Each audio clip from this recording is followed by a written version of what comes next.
Excellences, Monsieur le Président de la République, en plus des innombrables chantiers ouverts sous votre houlette depuis 2011, les femmes ont eu l'avantage de bénéficier d'une attention particulière au plan de la santé, de l'éducation et de la prise en compte de leurs préoccupations spécifiques.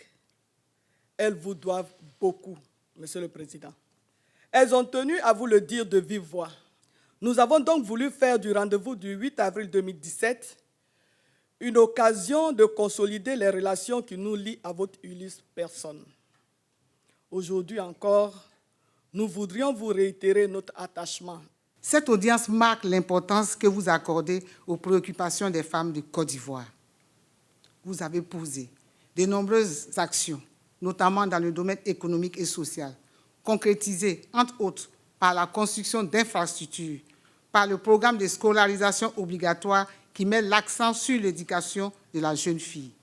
Et s'agissant particulièrement des femmes, notons la réforme de la loi 2013-33 du 25 janvier 2013 sur le mariage, la réforme du Code du travail, loi numéro 2015-532 du 20 juillet 2015, la nouvelle Constitution 2016, 886 du 8 novembre 2016 portant Constitution de la République de Côte d'Ivoire.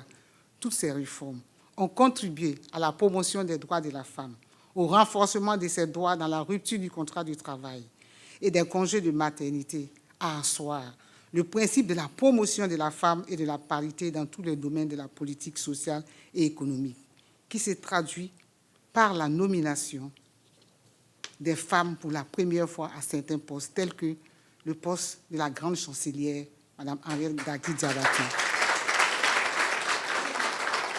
La présidente de la Chambre judiciaire de Côte d'Ivoire, Mme Chantal Camara, à la Cour suprême. La première femme secrétaire générale du gouvernement qui est bien là. L'accès des femmes à l'MPT et aussi l'ouverture de la gendarmerie aux femmes. Cette politique économique et sociale a favorisé l'appropriation du concept du genre par les autorités, les chefs d'entreprises publiques et privées de Côte d'Ivoire. Pour tous ces efforts consentis, merci, Monsieur le Président de la République. Au nom des femmes du vivrier et le milieu rural, nous vous disons ce soir que nous sommes total avec vous. Total avec vous, sans réfléchir. Sans réfléchir.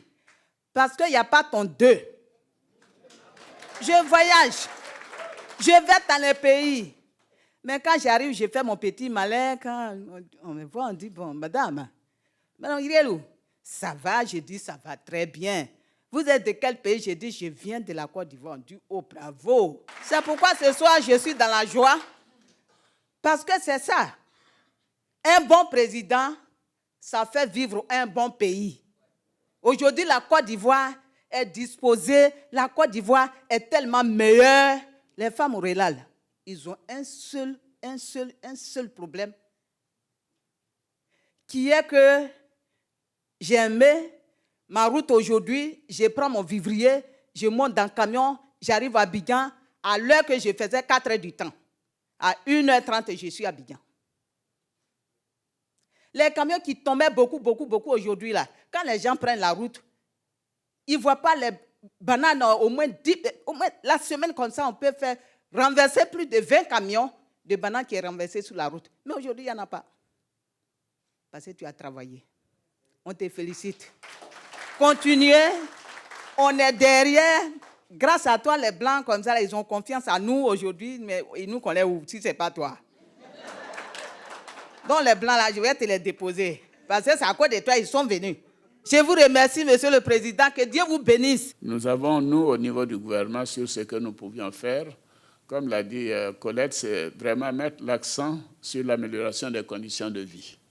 Et vous avez raison, quand ça va mal, c'est les femmes. Quand ça va bien, c'est les hommes. Donc, donc nous savons des souffrances. Les gens disent, hein, quand il y a un enfant qui est turbulent, on dit, ah, ton fils, il fait ceci, cela. Mais quand il se comporte bien, on dit, ah oui, mon fils est gentil. Donc, nous connaissons le poids de tout ce que vous acceptez. Mais je veux vous dire que nous sommes très fiers de vous. Et des mesures ont été prises. J'ai parlé du FAFSI.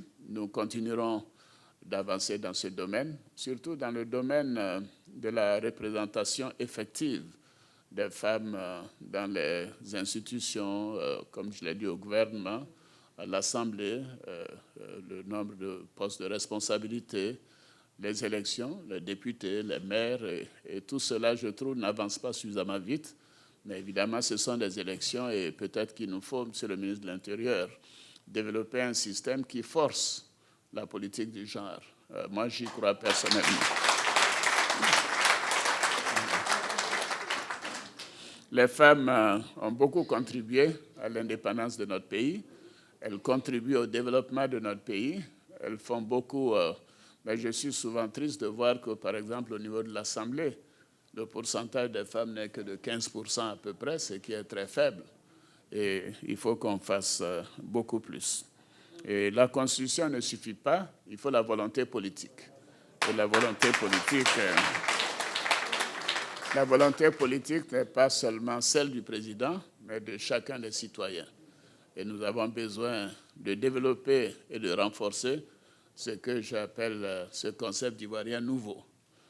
C'est de croire au genre, c'est de croire à la place de la femme, c'est de croire à la nécessité d'être sûr que les femmes ont l'égalité de chance, ont l'égalité de salaire, et ainsi de suite, dans tout ce qui se fait dans notre pays. Le soutien que vous m'apportez, mais vraiment un soutien inestimable, important.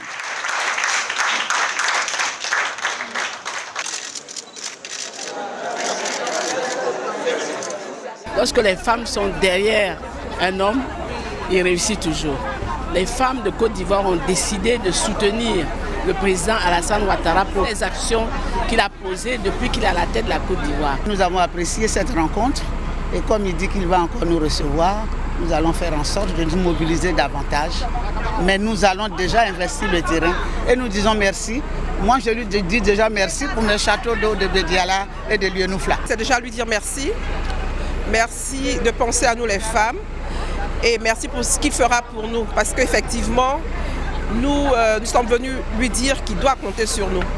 Parce que quand une femme est engagée, elle est réellement. C'est nous qui donnons la vie et c'est nous qui pouvons aussi apporter la paix et la cohésion dans le pays. Donc vraiment, nous lui faisons confiance pour qu'il fasse mieux pour nous les femmes. Il nous l'a promis et nous savons que c'est un homme de parole, il le fera.